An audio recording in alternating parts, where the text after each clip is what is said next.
Those 5 words had been haunting the Carter family for years. Doctors, therapists, and specialists from all over the world had said the same thing. Their verdict was final: Daniel Carter, the only son of billionaire Richard Carter, would spend his life in a wheelchair. Daniel wasn't born disabled. When he was just 6 years old, a tragic car accident left his spine severely damaged. The little boy who once loved running through the family's vast gardens could no longer stand, no longer run, no longer even take a single step. The Carters were wealthy beyond imagination. They owned private jets, vacation homes, luxury cars, and had staff working around the clock. Yet with all their money, they couldn't buy Daniel's ability to walk again. As years passed, Daniel grew into a young man, intelligent and kind, but withdrawn. He felt trapped in a body that betrayed him. He hated pity, he hated whispers, and most of all, he hated feeling like a burden to everyone around him. His father, Richard, buried himself in work. His mother, Grace, tried to keep Daniel's spirit alive with endless encouragement, but she too felt helpless. No matter how much they spent on doctors, alternative therapies, and even miracle cures, nothing worked. The mansion, though grand and beautiful, often felt like a golden cage.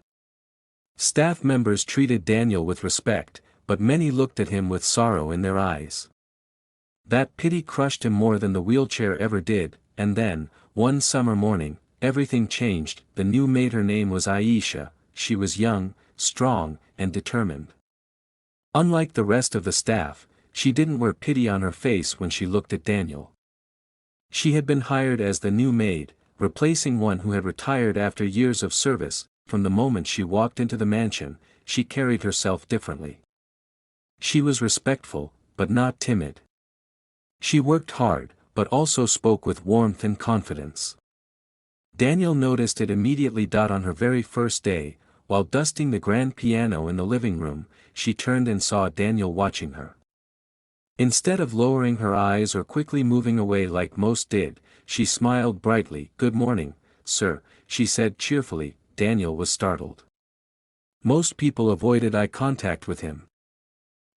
Morning," he mumbled. "Do you play?" she asked, nodding at the piano. Daniel shook his head. "Not anymore. I can't reach it properly." Aisha tilted her head, her smile never fading. "That doesn't mean you can't learn. Music doesn't care if you're sitting or standing." Daniel blinked. No one had ever spoken to him like that before, direct, positive, without tiptoeing around his disability. That was the first spark. A different kind of friendship. Days turned into weeks. Aisha continued her work around the mansion, but whenever she saw Daniel, she always greeted him with that same bright smile. Slowly, she began to talk with him more. At first, Daniel was cautious. He had been surrounded by people who either ignored him or overprotected him. But Aisha was different. She didn't see his wheelchair first, she saw him. She told him stories of her childhood, her struggles, her dreams.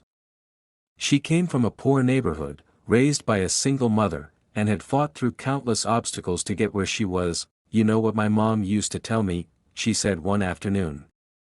She said, "The world will try to chain you down. But the real prison is when you believe those chains are unbreakable." Daniel listened, captivated. No one had ever spoken to him like that before. Something inside him began to stir, a forgotten spark of hope. One rainy afternoon, the storm raged outside the mansion.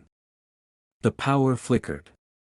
Daniel sat by the window, feeling restless, when Aisha walked in carrying a tray of tea. "Storms make you feel alive, don't they?" she said. Daniel shrugged.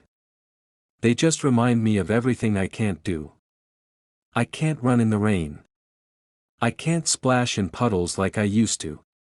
Aisha set the tray down and looked him straight in the eyes. "Who told you you can't?" Daniel frowned. "The doctors. My parents.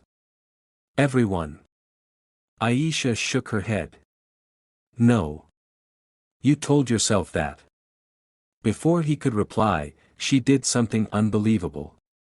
She walked over, gently took Daniel's hands, and whispered, "Stand with me. Just try." Daniel's heart pounded. He hadn't tried standing in years. He wanted to protest, to tell her it was impossible.